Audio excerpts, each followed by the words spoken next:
Acts 23, I was reading through it, and it's really cool. Like, it has a lot of really cool stuff in it, and you kind of see a different side of Paul than what we've seen, I think, before.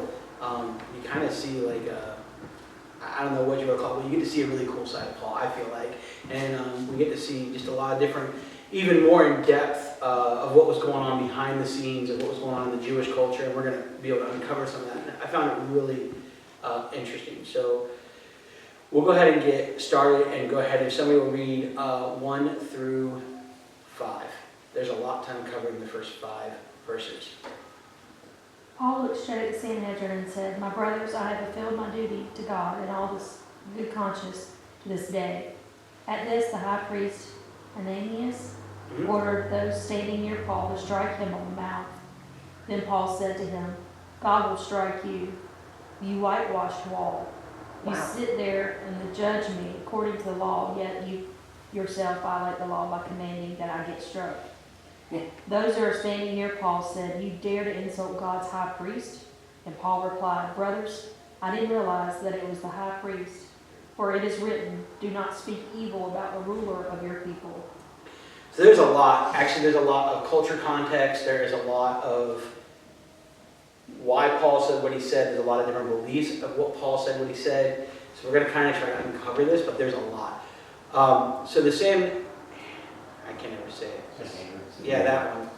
So you have to kind of like understand, so that was the governing Jewish body in Jerusalem, and they resided over religious matters. So remember, in 22, they brought them before the Roman law, and they're like, "What do you, like, you haven't done anything." And you remember, Paul says, "What are you going to do? I'm a Roman citizen." So like, our hands are clean, we can't touch you. But because of the outcry, they bring them back to the Sanhedrin. So this group was consisted of both Pharisees and Sadducees, who held many opposing views. So you have to kind of understand this right off the bat, that this wasn't all just one group. It's kind of like having a House or Congress. You have Republican and you have Democrats. They don't normally agree with each other. Matter of fact, it doesn't matter even if they'll unify against an enemy, but then they can't decide what to do with it. And that's kind of what we have here, is you have a group that resides over religious issues, but it was split between the Pharisees and the Sadducees. So that's the first thing with that part of it. And then he's like, he says, in the ESV, it says, "I've lived my life before God in all good conscience." And that word conscience just simply means outward appearance. Like, I've done the best I can do to do what I'm supposed to do. That's really what he's saying. And so the high priest commands him to be struck in the mouth. And this may sound like, well, that's just kind of goofy, but it's actually a pretty big deal. In Leviticus 19, it says, "You shall do no injustice in court. You shall not be partial to the poor or defer to the great, but in righteousness shall you judge your neighbor." That word righteousness means actually looking out and being just to the people who can't be just for themselves. That's really what the word righteousness means in the Bible. And so what Paul is saying, so when he says strike him on the mouth, he's violated the law because they haven't even heard what Paul has to say yet. He's literally got out 7 words, and he's like, punch him in the mouth. Silence him. Can we just put it in English? I don't want to hear what he has to say. Let's silence him. So he says to punch him in the mouth. And so when Paul comes back, Paul immediately is talking about, or the reason that he accuses him was because he violated Leviticus 19:15. And so when he says you whitewashed wall, okay, what does that mean? Well, in Matthew 22:37, Jesus speaking says, "Woe to the scribes and Pharisees, you hypocrites, for you are like whitewashed tombs, which outwardly appear beautiful, but within are full of dead bones and all uncleanliness." So Paul responds, and he basically says, you look good on the outside, but you're dead on the inside. This is a big deal. So we have 2 issues right now that have happened. One, the high priest told him to punch him in the mouth or hit him in the mouth, which is a violation of the law which he's supposed to uphold. Paul responding to a high priest like that is a violation of the law as well. In Exodus 22:28, it says, "You shall not revile God nor curse a ruler of your people." So the law, we have two problems here. We have a violation of the law with how they treated Paul, but then Paul's response was really a violation of the law. So I started to study it out, and there's a couple of different beliefs. I'll tell you which one I believe in a minute. One said, well, Paul must have had a problem with his eyesight. I don't buy that. I don't see, we see that anywhere else. What I believe is they said, Paul, the other one is Paul had never seen him before as a high priest and wasn't aware he was the high priest. I don't really buy that either because of Paul's status. I feel like he would know what was going on. The other one, which I kind of like, is he was speaking very sarcastically because based off the way the high priest was acting, he said, well, you don't look like a high priest. I've never seen one act like this. And so it was more of a sarcastic remark of, and again, we don't have an answer to which it is. My personal opinion, we don't read anywhere else where he had a problem with his eyesight that I have been able to find. I think later on in his writings to the churches, I think there's a scripture about his eyes becoming dim or something, but like that's later on. I don't remember anything else that I've read about that. Being who he was and the status that he carried, I would think he knew who the high priest was. And so what I really think it was, he didn't recognize him because he wasn't acting like a high priest. And he said, he comes back and he says, I did not know, brothers, that he was a high priest. And then he quotes the law that he supposedly broke, right? So he's covering himself. He's like, for it's written, you shall not speak evil of the rule of your people. So he's like, I know the law, but that's not what a high priest looks like. So in these first 5 verses, there's a lot. That's right. Well, right, when he calls him a whitewashed tomb or law, right? And then he goes back and he says, okay, my bad. You don't look like a high priest, so how was I, if I can just put it in Michael's, you didn't look like that, so how was I supposed to know you were one? It's like, if you had an undercover And police. you hit me with you weren't supposed to do. A high priest would have never done that. Absolutely. But just because one violated the law, obviously we don't, Old Testament, eye for an eye. New Testament is not eye for an eye. So I don't believe Paul was trying to, well, you did this, I'm going to come back at you. I think what he was trying to do is get the Sanhedrin to see, wait a minute, this is not the law, and this is not what a high priest does or acts like. There's a problem here. And I think he was trying to expose the just ignorant way this was all handled. I know that was like a lot of kind of, you have to catch some of those things and how they tie back to the Old Testament, because remember, this is what they're saying. We've read this the last 2 chapters. Paul, you don't love the law, you don't obey the law, and you're trying to violate the law. They bring him in, and within the first 7 words, they're violating this thing that they're so angry that he's not holding on to. I mean, the contradiction there is almost comical. It's like, we're literally have you in here because you're not upholding this law. Oh wait, hit him in the mouth, which is an absolute contradiction of what the law stated as well. So I think Paul was really trying to use satire here in a way of exposing just, the clown show, which we see in so much in politics. I mean, that's just what it is. He's like, really? You're holding me accountable for this, but yet this is what you're doing? Like, this doesn't make sense to me at all. So, anybody have anything to add on those first 5? Like I said, I know it's a lot to uncover those first 5 verses. Well, leading up to this, all of it was obviously a joke anyway. It was just them showing out what they were going to do to Paul. Absolutely. And you kind of feel sorry for the guy because from his conversion on, he was attacked continuously.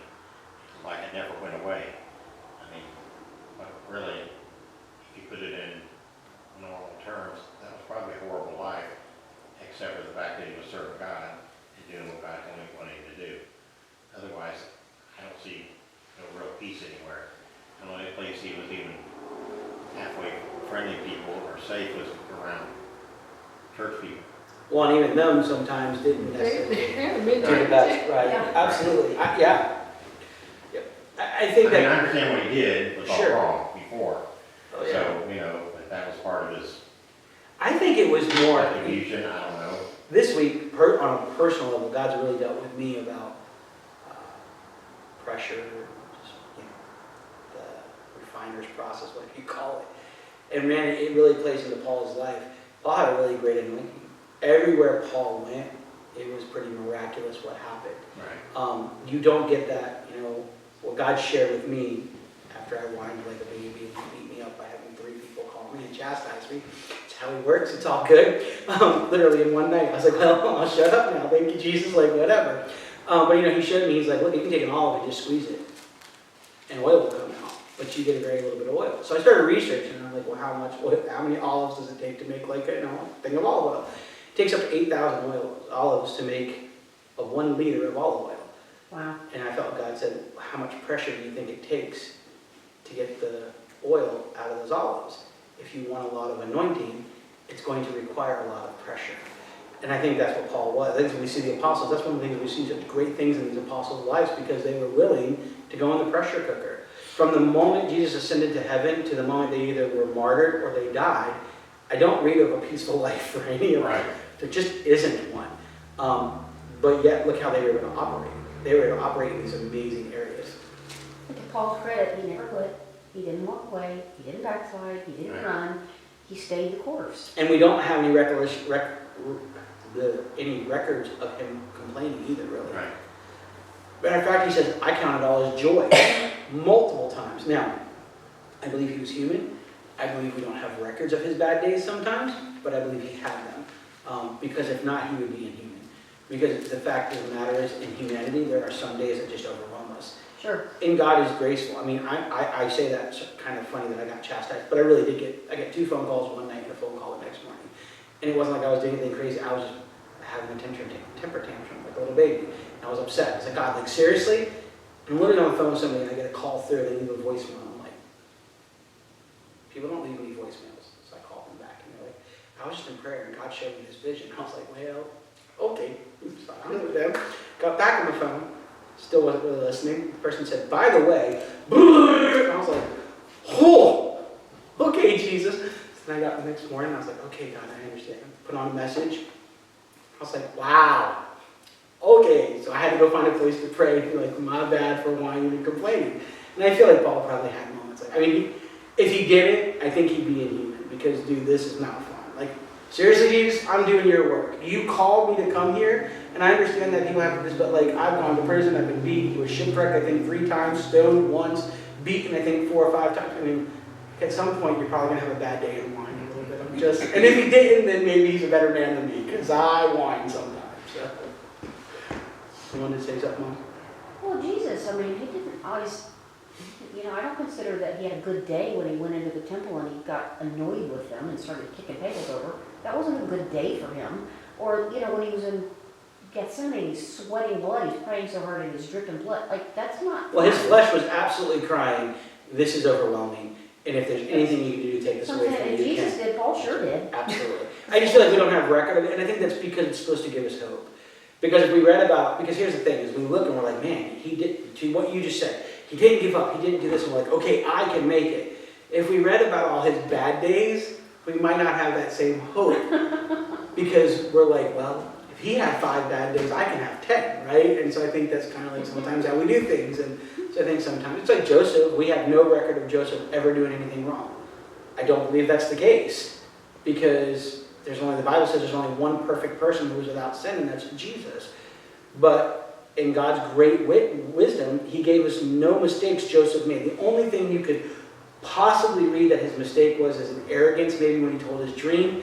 It could be inferred that, but it's not said. And then when he tested his brothers to see if they would care for Benjamin, but that was really, he was trying to see if they had changed.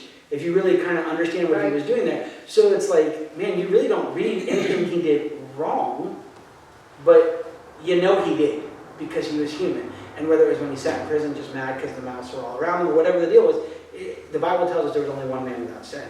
But there are certain people in the Bible that the Bible just does not tell us about their bad days. But it doesn't mean they didn't have them, because that would make them Christ-like, or Christ, but they were Christ-like, but they weren't Christ. Just like we all are, I think we all have bad days. You just can't have your good days and you're supposed to learn from your bad days. Like, that's what I've learned in all this, is like, so Monday morning and Monday afternoon, I was like, okay, I got this. Like, I get what you're saying. I understand, I agree, sign me up, let's move forward. Because I learned from that situation, and it was like, hey, this is what I'm trying to do, this is what I want to do, and your whining is stopping me. I'm like, oh, okay. Move these on. You have to learn from them. And I think that's why, as Paul's letters you read, he got more and more understanding of, hey, I gotta run this race, I've gotta box and I've gotta fight this race, I've got to complete this race. He understood the importance of it as he got older, the more he got into this. And of course, his first, how many ever years of ministry were pretty wild. I do not want his ministry, just so we're clear. Don't want that one. All right, anything else before we move on? All right, we can go ahead and read 6 through 10. Then Paul, knowing that some of them were Sadducees and the other Pharisees, called out in the Sanhedrin, "My brothers, I am a Pharisee, the son of a Pharisee. I stand on trial because of my hope in the resurrection of the dead." When he said this, a dispute broke out between the Pharisees and the Sadducees, and the assembly was divided. The Sadducees say that there is no resurrection, and that there are neither angels nor spirits. But the Pharisees acknowledged them all. There was a great uproar, and some of the teachers of the law who were Pharisees stood up and argued vigorously. "We find nothing wrong with this man," they said. "What if a spirit or an angel has spoken to him?" The dispute became so violent that the commander was afraid Paul would be torn to pieces by them. He ordered the troops to go down and take him away from them by force and bring him into the barracks. So have you ever heard the saying, you know your room? Paul understood the room he was in. I believe it was a spirit of discernment. I think he understood. So what we read is he identifies with a Pharisee. He said, "I am a son of a Pharisee. I am a Pharisee, a son of Pharisees." He's saying it's not just me, I'm 2 generations deep, right? I know what I am. And so he read the room, he knew what was going on here. So when you read and you start understanding that the Sadducees, they believed in the law, but they did not believe the resurrection of the dead. They didn't believe in that. Just they didn't. And so because of that, there was this split, even though they counseled over the Jewish religious problems, there was a split. Paul being raised, I'm sure already knew this, and I feel like it was the Holy Ghost who prompted him. Now's the time to say this. And so the Bible says he perceived that one part were Sadducees and the other were Pharisees. I don't know if they dressed different. I really don't know. But it just says he perceived. The word can kind of be broken down to be understood, to know. It actually can be an intimate.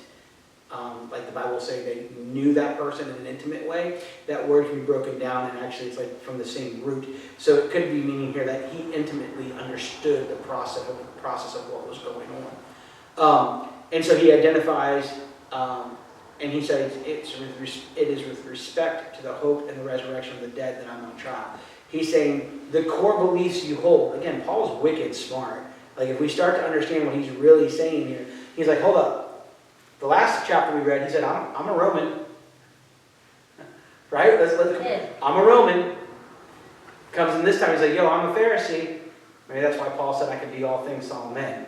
He understood the concept. He's like, yo, I'm a Pharisee. He's not lying, he was. He's like, oh, and by the way, I'm not 1 generation, I'm 2 generations. He said, oh, and what you hold fast, that you believe in the resurrection of the dead and the power of that, that's the only reason I'm on trial, because that's what I believe in. He didn't even talk about Jesus at this point. He simply said, I simply believe a man was resurrected from the dead, and these group of people want to kill me for it. That's all he said. Literally, that's what he said. And there's no discussion at this point. We see an absolute chaotic event happen in an uproar. It says some started arguing vigorously. In the ESV, it says contended sharply. And they started basically, from what I can gather, screaming, we find nothing wrong with this man. And it became so violent that, again, the Tribune, which we've read about before in Acts 22, steps in.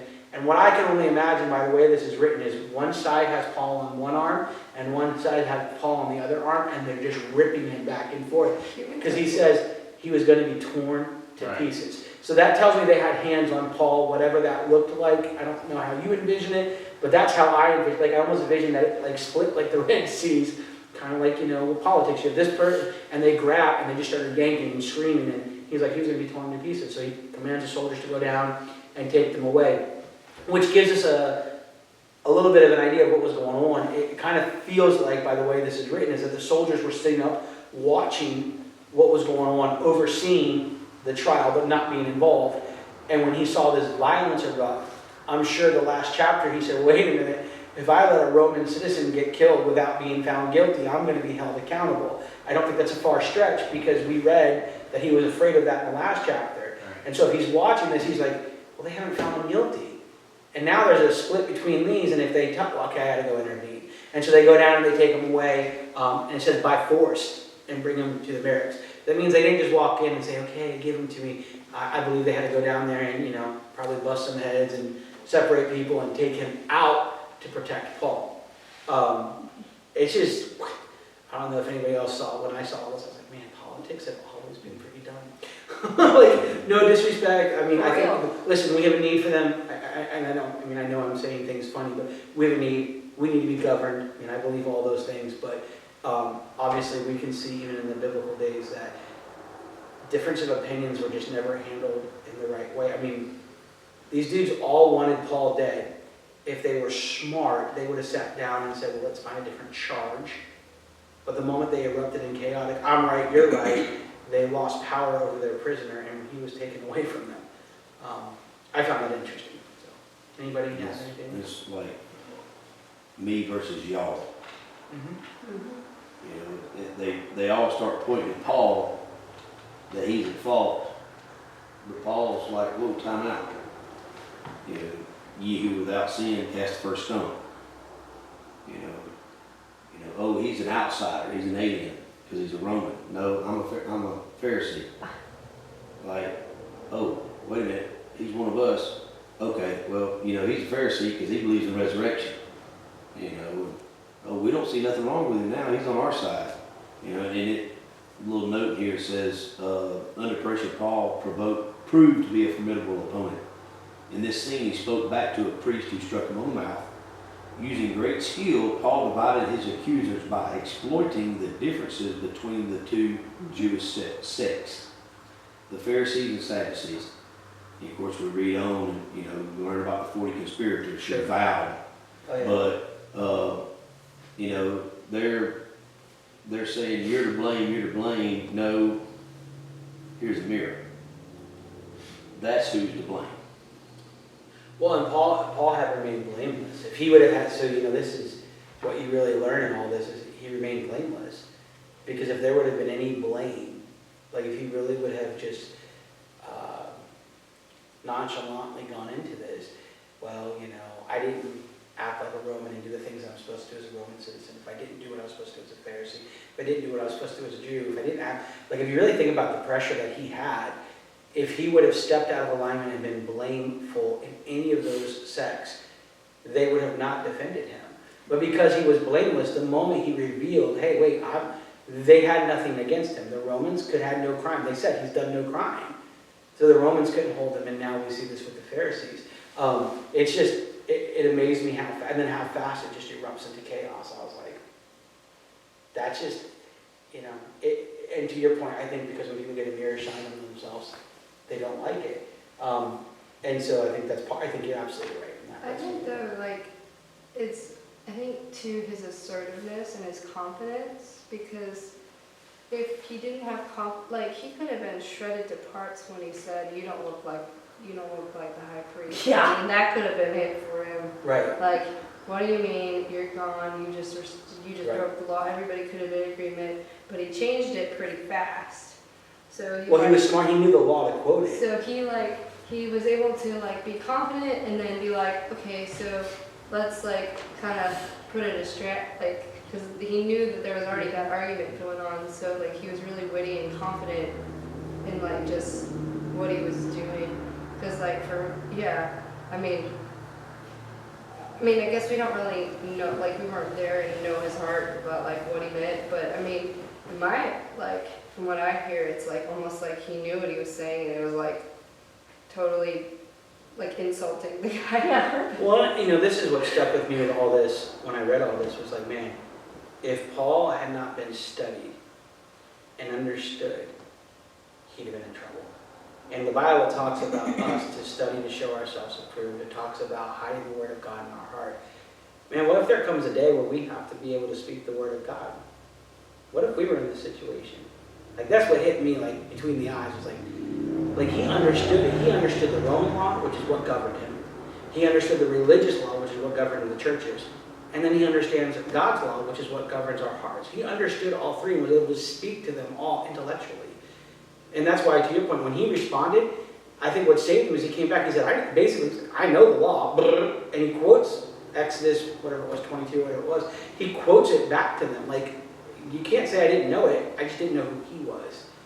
And so he was like, I'm not in violation of your law, I understand your law. And then, of course, with the Romans, he did the same thing in Acts 22. He said, wait, that's not Roman law. Is it just to do this to a Roman citizen? Because he knew it.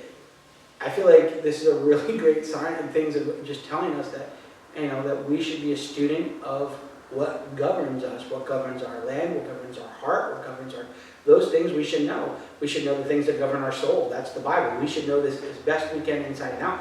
And I say this all the time. I study, I don't retain. It's just not how my brain works. And then I'll be talking to somebody and stuff will start coming out and I'm like, where did that come from? It's because I've put it into my heart, and God's like, you're not going to retain it all, but I'll bring it to remembrance because you've done the work of reading it. And I believe God's just with that, and I believe he helped Paul. But I think we are supposed to know what's going on. We're supposed to know what's going on with our soul. And it's wise to know what's going on around us, because guess what? Paul could have been in a whole lot of trouble if he didn't know what was going on. It's a lot harder these days when there's a lot of laws you don't even know. Oh, Your yeah. brain, you can do something that's like. Well, yeah, and obviously you can't go down, but I'm saying just in general, like understanding, like, when we went through COVID and all that stuff and the shutdowns. Man, you need to understand what were the restrictions, how could you protect yourself? Those things were important, and not being ugly, but because you don't want to put yourself in a position that allows for something goofy to happen. It's just the way it is. So those kind of things you should be. And obviously Paul was alert, man, and he made sure he knew what was going on, and he stayed blameless.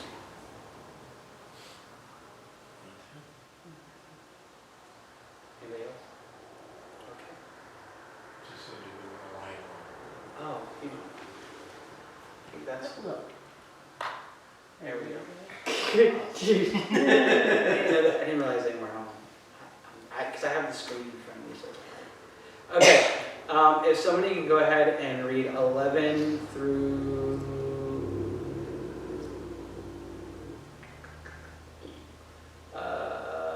read 11 through 18. Sorry. And the night following, the Lord stood by him and said, Be of good cheer, Paul, for as thou hast testified of me in Jerusalem, so must thou bear witness also in Rome. And when it was day, certain of the Jews banded together and bound themselves in their curse, saying that they would neither eat nor drink till they had killed Paul. And they were more than 40 which had made this conspiracy. And they came to the chief priests and elders and said, We have bound ourselves under a great curse, that we will eat nothing until we have slain Paul.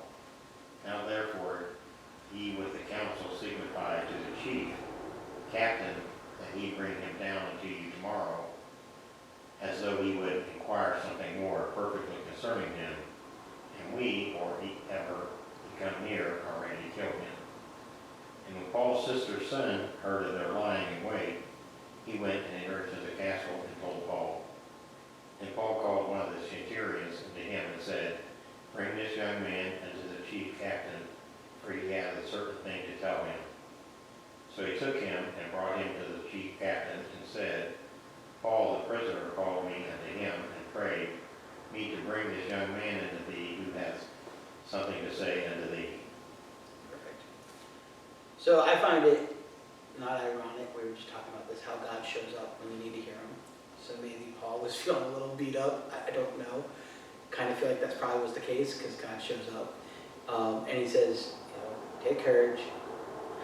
Basically, what has happened before is going to happen again. yeah, And I need you to testify about me. again, Can you imagine, dude, I'm like getting ready to get killed. Yeah, I know, but I need you to do it again. Like, please. And so, that obviously brought him some good cheer. And then in the KJV it says curse. In the ESV it says oath. That word really is curse, but it means to bind with an oath. So both words make sense, but it was really to bind with an oath. So they were saying, together we bind that we're not going to eat or drink until we kill Paul. They really hated him because I'm going to tell you something. You have to be pretty desperate to say you're not going to eat or drink until something is accomplished. That's pretty passionate. So obviously they really came together, and there was 40. This unique number, you see that a lot. I don't know what the reference here, when I read about it in today, it just said they used the number because they wanted to show the number of people, that there was strength in these numbers, that there was a large group that wanted to kill Paul. And so we see, again, Paul is getting ready to get killed, and we've seen this almost played out before. God reveals the plan to somebody else. Well, this time it says it's Paul's sister's son. When I was reading through, they're like, there is no reason, like nobody understands why he was privy to this information. I mean, if you really think about it, they're telling a relative of the guy they're going to kill. You have to really hate your relative if you're not going to warn them that he's going to get killed. But somehow Paul's sister's son was notified that this was going to happen, and he was able to see Paul. Again, amazingly enough, Paul's in prison, yet somebody's able to get into him. So maybe his sister's son had power, had clout. I don't know. When I looked and read, I couldn't really find a good answer. But It's got 40 people running around town. Well, also too, if his dad was a Pharisee and they have a lot of influence in the community, and she probably married someone with power. He was a person of power, so there was probably power in the family, and then his son, because he's a son, Yeah. might have had that power. that's all very possible. The Bible doesn't tell us exactly why. And I missed the part. So Or he might have been in that group. well, he could have. That's true. That is very true too. And so, of course, going back a couple, they went to the high priest, and they told them, "We've taken an oath, and we're going to kill him, and call the tribune and tell him to bring him down here. We need to question him again." So basically, they were setting up a sabotage, and the high priest was involved in this again, which is a violation of the law. Like the law that they're upholding so strongly, this is absolutely a violation. This is murder. And really what they're fighting their own law, because none of the people, the centurions are going to do, he's not breaking any law. No. He's only breaking the law of the Jewish people, not a law of the community. So they're just standing by watching all this. All this stuff that's taking place is really, obviously, religion had a huge effect on what was going on, and had a huge effect on the law, because they weren't just saying, okay, you guys are a bunch of idiots, this is just something you're talking about, break this up, or you're going to put all you guys in jail. I mean, really, Right. you're causing the problem, he's not, I'm going to put you in jail. Obviously, they had power because of religious reasons. I think there was a balance between the two, because I think it was in Acts 19 that they said stop. Remember, they had that. It said the mob rose up, and they said stop, or we're going to we'll stop, or the Romans are going to arrest us. So I think there was a balance. I think that the Romans were, and if you kind of read anything about history, the Romans tried to appease them, and they tried to keep the Romans appeased because they knew the Romans could whoop them if they wanted to. But the Romans didn't want the outcry from the people, and they wanted their money. And so they tried to keep this equal balance, because the Pharisees and the Sadducees kept the people in check. And so, they didn't like Romans, but they feared the Sadducees and the Pharisees.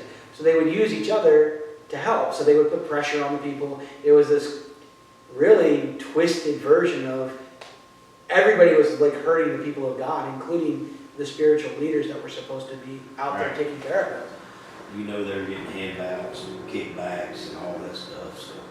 I mean, I would, Politicians. yeah, when you read all that, I would absolutely agree. There you go. That's They're it. back on. Oh, this is cool. Let's go back. But yeah, so I think it's, again, we see the high priest jumps right in. He's like, obviously he agrees to this. This is murder. And this isn't just one of the 617 laws. This is one of the 10 commandments. Thou shalt not murder. Thou shalt not lie. He's lying. And he is part of committing murder. He's violating the big 10, right? Not the 617 that take forever to go through and figure out, don't do this. The big 10. He's violating 2 of them. Right off the bat. And he's like, yeah, but I'm going to hold you accountable. It really... 40 of them were going to commit murder, including the high priest. Absolutely. Yes, and right, absolutely. But the high priest should have been like, no, don't do this. This is a bad idea. Instead, he's like, yeah. And they're going to call the tribune, which... Well, the They- guy insulted him. Exactly. Well, and they were willing to put themselves at risk, because remember, Rome still ruled. Right. So if they committed murder, there was going to be consequences. Right. Now, I would imagine the high priest was one of those dudes who pulled the puppet strings and stood back and said, wash my hands. But those 40 guys knew that the likelihood of them, at least some of them, getting in trouble was there. And they were willing to take that risk, all to kill Paul. And so then again, we heard Paul's son hears. He goes, Paul's sister's son, excuse me. Here he tells Paul's, and I love Paul. Paul has enough respect in prison. He goes, yo, come here for a minute. Can you take this guy to go see the Tribune? And they do it. Right. This is not, okay, like we look at jail and we look at our modern day, which is, I'm not saying prison's a good place to be, but there are rules, there's laws, there's restrictions that protect, you were talking about a whole different ballgame back here. And yet he had enough influence to say, hey, can you please take him to go see the Tribune? And they did it immediately. Well, they're probably also so concerned about him being a Roman soldier because if he would have gotten killed on their watch, it was still been bad for them. So they probably were like, there was probably Sure. where he was paying attention to what was going on. Oh, absolutely. The part that he was a Roman citizen plays a part. Even Roman people who were in jail, once you were in jail, you were in jail. So yes, I think that played a part. But still, it wasn't like, yeah, we'll get to it. This happened pretty quick, because if not, he would have been dead. Paul was in the barracks. Right. He wouldn't cast him to the jail. He was like, hey, let's bring him back to our house. We didn't know he was protected. That's right. Yeah. So and whether he was in like holding area or whatever, but yes, they brought him back to the barracks, so they bring him in. Again, I just find it all pretty interesting. Verse 11. Going back Bless to you. verse Bless 11. you. Verse 11, go ahead. But the following night, the Lord stood by him and said, okay, first of all, can I just say I love that. The Lord didn't send an angel, didn't give him a dream. The Bible says the Lord stood by him and said, Oh, right, and it's red letter, And if it's you have a red red letter letter. Bible. be of good cheer. I mean, God of the universe. But the following night, the great I Am stood by him and said, be of good cheer, Paul, for as you have testified for me in Jerusalem, so you must also bear witness at Rome. My point is, okay, now first of all, they're in Jerusalem. So he already knows they're not going to kill him yet. I mean, it's almost like, okay, they're not.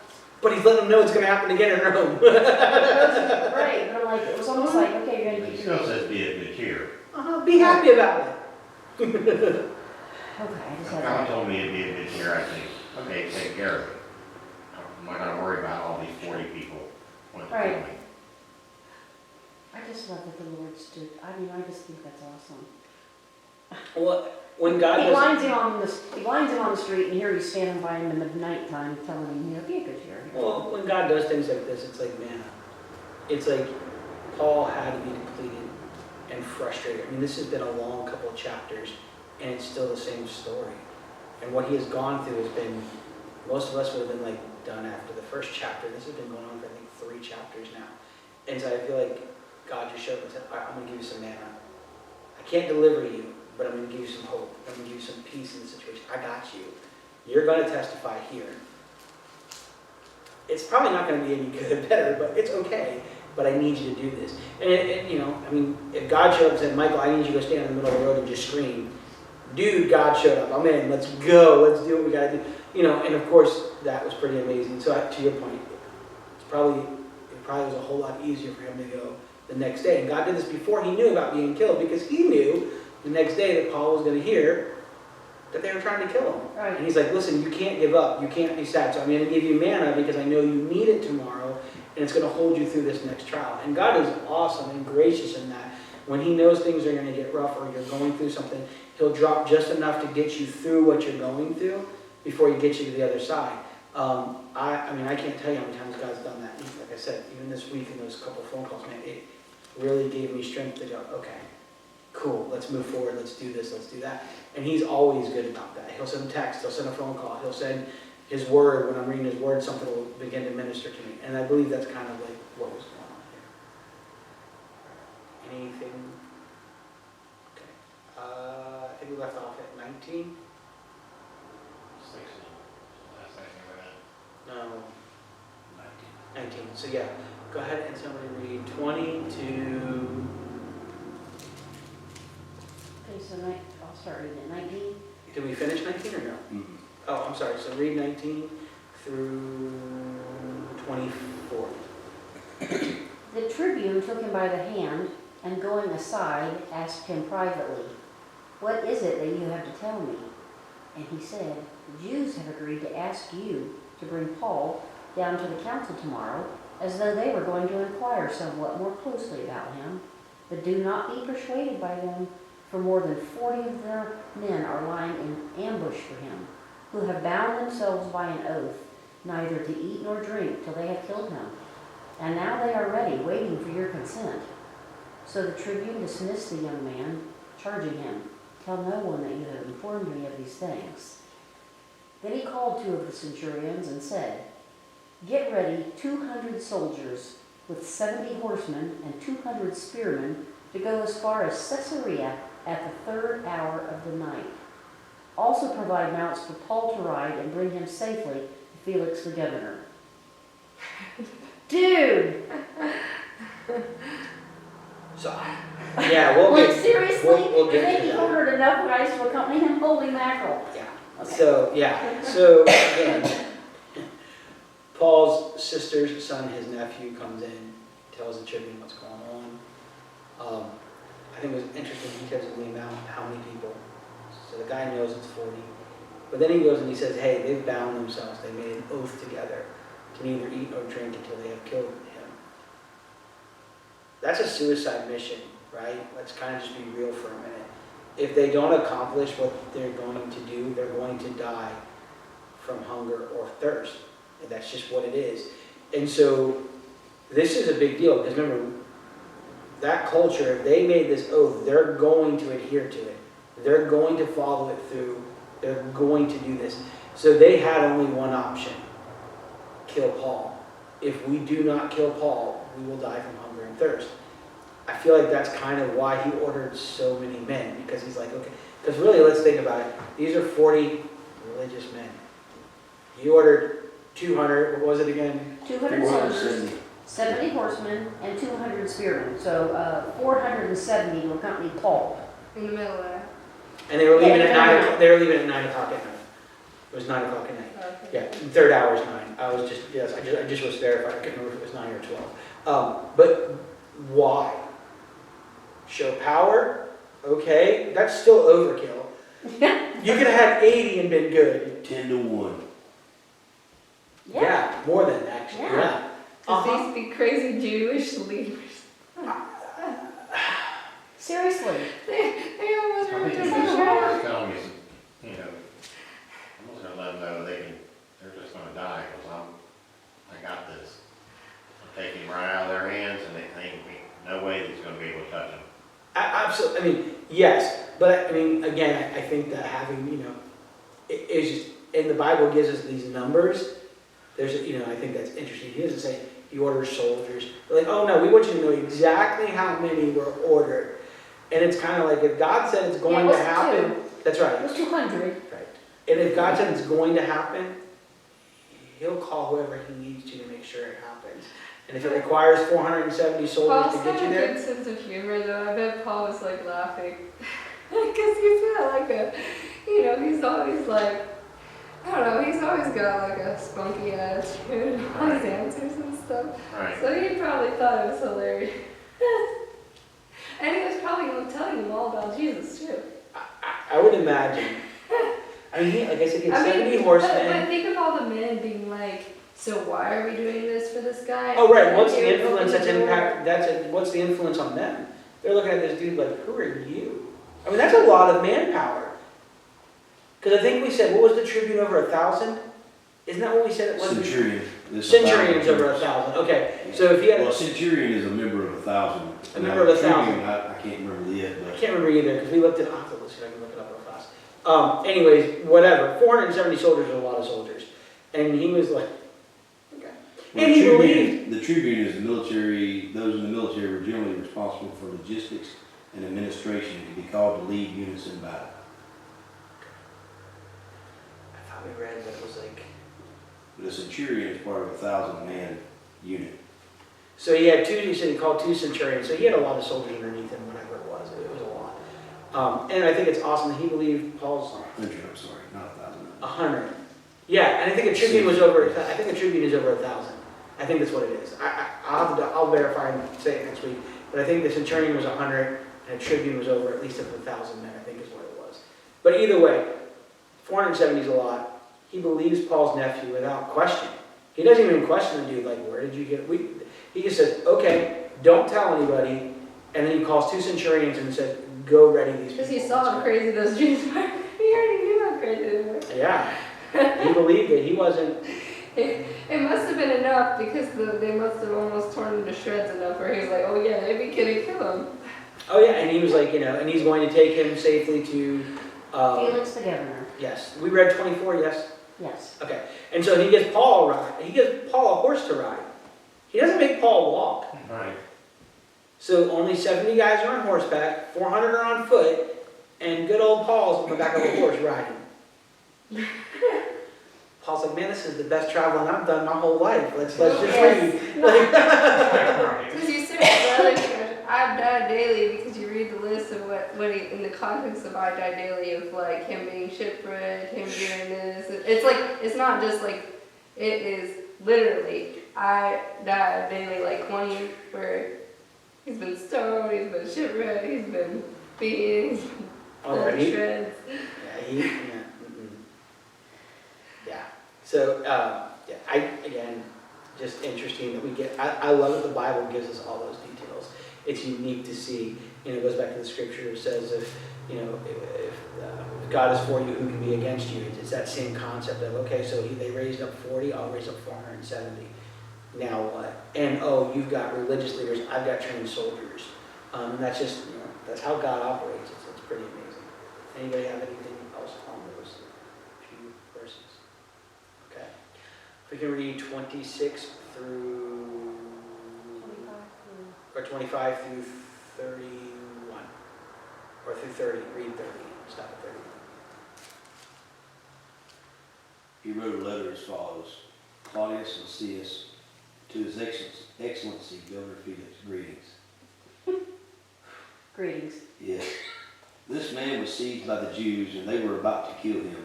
But I came with my troops and rescued him, for I had learned that he is a Roman citizen. I wanted to know why they were accusing him, so I brought him to their Sanhedrin. I found that the accusation had to do with questions about their law, but there was no charge against him that deserved death or imprisonment. When I was informed of a plot to be carried out against the man, I sent him to you at once. I also ordered his accusers to present to you their case against him. Is that 30? Yes, sir. Okay, so just going back, the tribune is a Roman, that's what it was, Roman military official who serves as the commander of a cohort, which is 1,000 men. So he had 1,000 men and he was putting 470 out. That kind of tells you, like, that's Almost half his men. it's almost half his men that he was putting out to take care of And this. that weakened them tremendously. If there was any problems, they were. Yeah. So It's why? like if the men are about to kill it, they might cause a whole. Right, there could be a riot or a coup in the house. So that I found was interesting. That he took almost half his men, and to your point, it almost leaves him, well, it does leave him more vulnerable. Why? I mean, there's not really any reason. I mean, I'm sure he was smart and knew what he was doing. He had a military mind, knew what he was doing. But still, when you look at, he was over 1,000, and he took 470 to make sure Paul made it safe, is pretty amazing. They still have the tribunal courts in the military, where you go before the Oh, yeah. tribunals. But originally, tribunals protected the poor and those with no voting rights from the rich voters. Huh. And by this time, the tribunals were often 27-year-olds, taking a year of military service to help them in their future positions in government. Oh, wow. Huh. It's very interesting. So he just shot himself in the foot, or is getting accolades. Right. Yeah. He's taking a risk. He's putting his career on the line. Yes. And so, really straightforward what happens here. He writes a letter, what they would do. obviously because 470 soldiers showed up at the governor's house or whatever the guy's name was. Yeah. Probably not a good thing. So he's like, yo, go take Well, this he letter. probably was afraid it was war or something.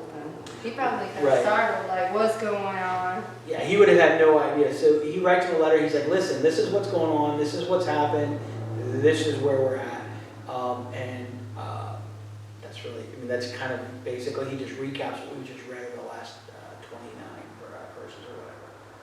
So, anybody have anything else about any of that? I do find it interesting that he said, there's nothing to kill him for or imprison him. He's not saying he's innocent. He never said he was innocent. He said, but there's no charges that rank him going to prison or him being killed. So he's very, I think it's kind of careful. He doesn't say, look, the dude hasn't done anything. He's like, but it doesn't warrant prison and it doesn't warrant death, which I thought was kind of interesting. Okay. And he was showing that he's making sure he's taking care of a Roman. Yes, Yeah, that's true. absolutely. Again, Paul, When he sent it there, it's a Roman, I'm making sure he's gonna get there, and they have to come to where you are to accuse him. right, because if he wouldn't have said that and he would have thought he was a Jewish, that dude would have probably been on the bad part of that 50% chance of making it okay. Right. But he said, this is a Roman citizen, this is the way we have to do it. So, absolutely. Very good point. Even if they were determined enough to go to Rome to actually go and talk. Well, going before the governor, remember, tribunes were like, they were localized.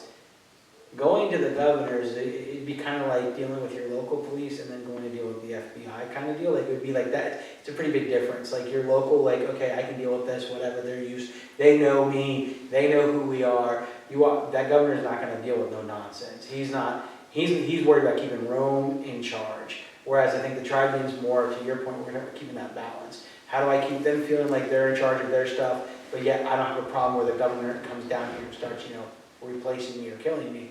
Whereas the governor, we've read before, we've seen, they didn't have a whole lot of, they were pretty cutthroat, pretty straightforward what they had to deal with.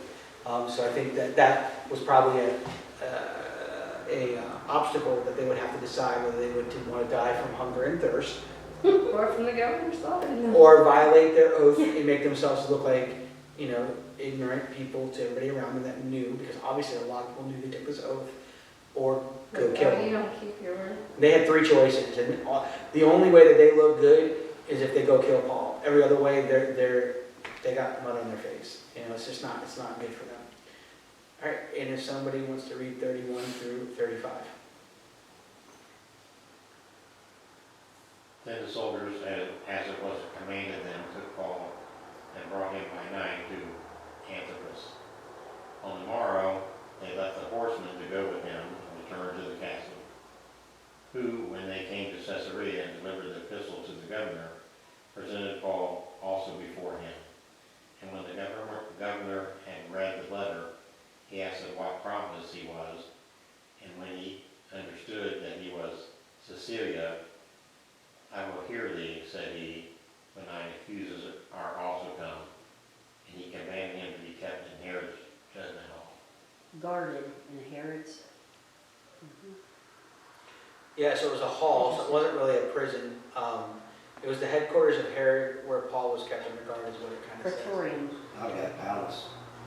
Yeah, I think it was a Praetorium. I think it was a hall inside of the palace is kind of what I read it as. But again, And they didn't, that Antipatris, whatever it is, it wasn't like Blairsville or Murphy. They went 42 miles.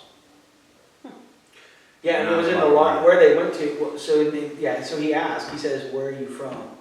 So he's validating what this tribune has said, and he says Cilicia, whatever it was, and that's in the larger Roman province of Syria, Cilicia at the time, because remember he was from Tarsus, but that's part of that area. So he verifies what he was. He says, "Okay," and it's kind of funny. The governor's like, "I don't want to hear you now." Like, it's really what he says. He's like, "I'll hear you when your accusers show up." It kind of shows you, like, I think that he was just kind of like, "Great, we'll deal with this when we have to." He wasn't like, "Tell me your story." Like, I don't get the warm and fuzzies from him. I feel like he said, "Great, you're a Roman citizen. I have to deal with this." go put him somewhere until the people show up so we can deal with this type deal. Or at least that's the impression I got, and of course we'll I find don't out. think he wanted to try him without, I think he had already summed the whole thing up, and he was just waiting for the accusers. I think he already knew what he was gonna do. I think he already Well, had. because the note was pretty clear. Right. Like, it was like, he's a Roman citizen, this is like a legal thing for their law, and he's like, oh, I Wait for don't, these 40 ding dongs to show Yeah. up. well, I don't have anything Maybe to he say didn't want him to about get the away law. with it. We will find out in Acts 24, because we will see that this has been a really unique setting, because a lot of Acts is like the story kind of ends and you go to not that the story, but what we're reading about kind of ends and you go to a new chapter and it starts a new expose or whatever. I think this has been going on, I think Acts 19 is where this started, I believe it was. So for like the last 4 weeks, we've really been, this has been a very drawn out, but so full of good information.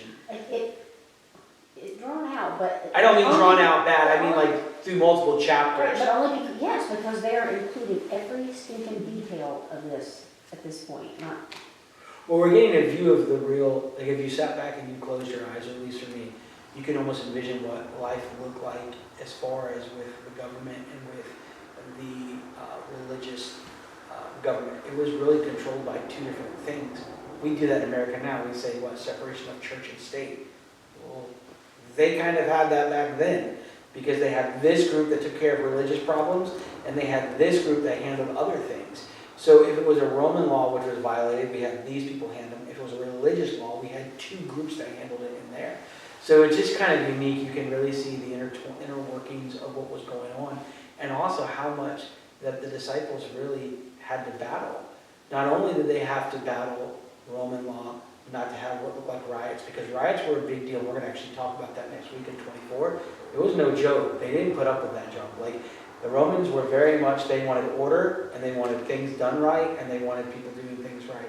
And so if there was chaos that erupted, the local soldiers, whether it be a tribune or a centurion, whoever was over that area, was held responsible. And if they didn't keep their area under control and they got back to their leaders, they paid the consequences. It wasn't good. So we see this almost like the underbelly of what was going on, like Acts 19 through, I believe it was 19 through 23 or 20 through 23, has really given us this really cool look at from being accused, them following him and accusing him, to riots. No idea what that is. Remember, It is. I don't know if you know.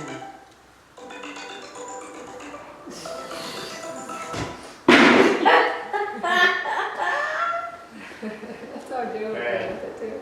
You're good. Anyways, from riots to we see this go on, and then we see where they even take him to court. We see where they beat him up in court. Then he gets saved. Like, but they don't stop. Like, that's the real thing. If you haven't caught, like, they've met opposition every time they've come against Paul, but they do not stop trying to beat him or kill him. This is the same group of people. This has been going on since when they told them they cast a demon out of that girl. This is that same spirit's been following, and even the people. It says they traveled. And what I thought was interesting, I was like, wow, like, God will defend us. But flesh has the decision to be whatever they want. They can be dumb. Mm-hmm. And these people are like, God's like, yo, I stopped you. They're like, okay, we're going to go over here. Okay, I stopped you. Okay. Because that's how it works. We have free choice. And so these people keep choosing to come after Paul. And yes, God is righteous to defend. But every time it's this same group of people that they, whether it's hatred, whether it's true jealousy, and I think Paul understood that, because guess what? That was him just how many years ago? So he almost had to have grace over it, and he had to have understanding of like, yeah, y'all are a bunch of idiots, but I get it, because guess what? I did the same thing. I was the king of idiots, and I murdered people. Like, so I think he probably had a, like, I almost feel like he was sitting back going, oh, I know what their next move is, because this is what I would have done. Right. That's a hard place, because it's almost hard. You know, I was having a conversation with my daughter the other day, and she was like, I'm upset. And I said, you have no right to be upset. You did the same thing. And she was like, I was like, I love you, but you did the same thing. You can't be upset about the outcome of what happened. Like, that's just not how this works. I said, lesson learned, move on. And I think that's where Paul was kind of, he's like, I think that's one of the reasons you don't see a whole, because he was like, yeah, I did that. Ooh. Like, I think he's like, oh, that's how I would have handled that. But they started violating the law, and I think that's where Paul was able to kind of speak. He's like, wait a minute, because Paul held fast to the law. Paul, when he was doing his thing, he lived it by the book. We read that because he says, I followed God, I did what I was supposed to do. So when he followed the law and he was a part of all that before he had conversion, I believe he followed it to the letter. He dotted every I, crossed every T. We read when he was going he was blinded on the road to Damascus. What did it say? He sent letters before him. He had letters written. He had everything he had like a folder. I'm legal. I got my warrants. Right? That's what he had. He had religious warrants for these people. He dotted every I. He crossed every T. So I think he understood it. Whereas these people were not like that. They were chaotic. And so he was able to use that to his benefit. If they would have been true students like he would have ran into a much bigger problem because they wouldn't have hit him in the mouth. Well, if they wouldn't have hit him in the mouth, that wouldn't have set this chain of events that happened that allowed him to separate them because his voice would have been silenced. But when they violated that law, I believe that certain people that were sitting there said, wait a minute, this is not right. This is not how we do things. This is not what the law says. And whether the group wanted to, I believe there was people there that, you've ever been in a situation where you're like, man, this is not right. I know I'm the minority in here, but this is not right. Somebody needs to say something. Sure. This is not okay what we're doing here. This is not, I am uncomfortable. And when he said that and then he split the group, I believe people rose up. And they're like, okay, now I can speak because this is not being handled right. And because they did not follow the law, they lost their power in their own house. And so I feel like, Paul, he did all this. So, Well, it does one or two things. It either makes them angry enough to kill him because they know he's right and they're like, we're not going to let him call us out, or people rise up and defend, and you see that happen. Well, and I think most of humanity has has that right and wrong. It's like we've seen things erupt in the United States over the last couple of years. And no matter where you stand on things, certain things are just wrong. Yeah. Innocent people being hurt is wrong. Children being hurt is wrong. And so when you start seeing those things, it does not matter where you fall on the political side of it. You see a man who's been beaten for no reason. Now he's being, I believe there was a conscience, even without the Holy Ghost. That we as humanity, because of Adam and Eve eating the fruit and the knowledge of good and evil, we all have a conscience that's built in to understand right and wrong to a degree. Now that varies on where we were raised, how we were raised, but there is a humanity that says human life is valued, or for the majority of people believe that. And so when there is injustice happening, I believe the majority of humanity goes, this is not okay. And you see that. And then people don't know how to handle that. We've seen that happen in our country over the last couple of years. The injustice is absolutely wrong. And then people react in a way almost like what happened. Literally when I read this is what I saw. I literally saw what's happened in our country over the last couple of years. They're right for thinking it was injustice. And they're right for saying this is not okay. But then what happens is they start ripping Paul into pieces almost. Well, what does that help? And so you see that this emotional response of an injustice happening, and it doesn't get handled right, and so nothing's resolved. Right. And instead, now you have just more chaos. Right. And so I think it's really interesting. Honestly, nothing changes. That's the other thing. When I've read all this, I'm like, there's nothing new under the sun.